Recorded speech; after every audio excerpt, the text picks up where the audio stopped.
நிறைய படிங்க. அது மட்டும் இல்ல, இங்க இருக்கிற பிள்ளைகளுக்கெல்லாம் நான் சொல்றேன், நிறைய படிக்கிறது மட்டும் இல்ல, நிறைய குறிப்பிடுங்க. அந்த குறிப்புகளுக்கு ஆரம்ப காலத்துல படிக்கிறது வேற, போக போக படிக்கிறது நமக்கு இன்னொரு சிந்தனையை உருவாக்கி தரும். எண்ணம் சொல்லாகிறது, சொல் செயலாகிறது. அப்போ நம்முடைய எண்ணங்கள் எப்பொழுதும் தூய்மையுடையதாக இருக்கணும். இன்னும் சொல்ல போனால், வெள்ளத்தனைய மலவீட்ட மாந்தர்தம் உள்ளத்தனையது உயர்வு. நம்முடைய மனம் எந்த அளவுக்கு உயர்வை நோக்கி போகிறதோ அந்த அளவுக்கு தான் நம்ம இந்த உயரத்தை எட்ட முடியும், சிகரத்தை தொட முடியும் என்றால் புத்தகம் அதற்கு பெருந்துணை செய்யும். நிறைய அறிஞருடைய புத்தகங்களை வாங்குங்க.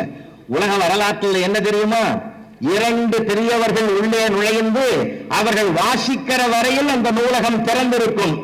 அவர்களாக வாசித்து முடித்துவிட்டு புறப்படுகிற பிறகுதான் அந்த நூலகமே மூடப்படும். அந்த சரித்திர சாதனையை படைத்தவர்கள் வடக்கே அண்ணல் அம்பேத்கர் அவர்கள், தெற்கே பேரறிஞர் அண்ணா அவர்கள். 2 அறிஞர்கள் உள்ள நுழைந்தால் அவர்கள் படித்து முடிக்கிற வரையில் அந்த நூலகம் திறந்திருக்கும்.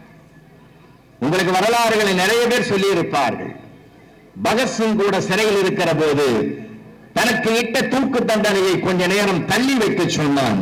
ஏன் என்று கேட்டார்கள். காவல்துறை அதிகாரி ஜெயிலர் கேட்டார், நான் படித்துக் கொண்டிருக்கிற நூலில் இன்னும் சில பக்கங்கள் இருக்கிறது, அது முடிகிற வரையில் எனக்கு அந்த வாய்ப்பை கொடுங்கள் என்று கேட்டான் என்றால், மரணத்தை தேடுகிற நேரத்தில் கூட மனதை தொடுகிற நூல்தான் முக்கியம் என்று அதை கருதினான் என்றால், இந்த வரலாறு நம்மை எல்லாம் படிக்க தூண்டுகிற வரலாறு.